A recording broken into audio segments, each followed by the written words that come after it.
Vasad highway પર બનેલા અકસ્માતમાં એક ડોક્ટરે જીવ ગુમાવ્યો હતો। વાસદ હાઈવે પરથી વડોદરા તરફ આવીને બુલેટ લઈને સયાજી હોસ્પિટલના બે તબીબ આવી રહ્યા હતા। તે જ સમયે વાસદ બ્રિજ ચોકડી પર બાઇક સ્લીપ ખાઈ જતા બંને તબીબો ગંભીર રીતે ઘવાયા હતા, જેમાં સયાજી હોસ્પિટલના પ્રથમ વર્ષમાં અભ્યાસ કરતા અને સર્જરી વિભાગમાં કામ કરતા તબીબ વ્રજ પટેલનું મોત થયું હતું, જ્યારે વ્રજ પટેલની સાથે બુલેટ પર બેસીને આવી રહેલ મહિલા ડોક્ટર ડામોરને ગંભીર ઇજાઓ થવા પામી હતી, જેને પહેલા સારવાર અર્થે સયાજી હોસ્પિટલમાં ખસેડવામાં આવી હતી। ત્યાંથી વધુ સારવાર માટે શહેરની એક ખાનગી હોસ્પિટલમાં ખસેડવામાં આવી હતી।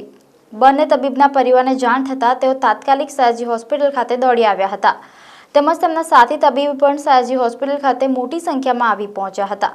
બાઇક સ્લીપ થતાની સાથે જ વ્રજ પટેલ તેમજ મહિલા તબીબ ડામોરને વાસદ હોસ્પિટલ ખાતે લઈ જવામાં આવ્યા હતા, જ્યાં વ્રજ પટેલનું ઘટના સ્થળે જ મોત નીપજ્યું હતું, જ્યારે મહિલા તબીબને સારવાર અર્થે 108 એમ્બ્યુલન્સ મારફતે સયાજી હોસ્પિટલમાં ખસેડવામાં આવ્યા હતા।